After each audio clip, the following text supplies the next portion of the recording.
Pinagkaiba ng gwapo at pangit. Kapag gwapo ang umakyat ng bundok, nature lover yan. Pero pag pangit, abusayap yan.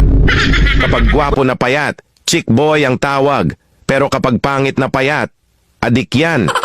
Kapag gwapo ang tumabi, kinikilig si ate.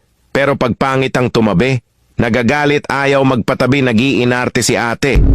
Kapag gwapo ang nanligaw, sasagutin agad.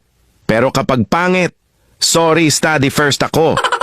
Kapag gwapo ang construction worker, sasabihin nila na hardworking yan. Pero kapag pangit, okay na yan kesa mag-addict ka. Kapag gwapo ang tumitig, nakakakilig. Pero pag pangit ang tumitig, manyakis yan. Kapag gwapo ang umiinom, broken-hearted. Pero pag pangit, walang pangarap sa buhay. Kapag gwapo ang jowa, tinadhana.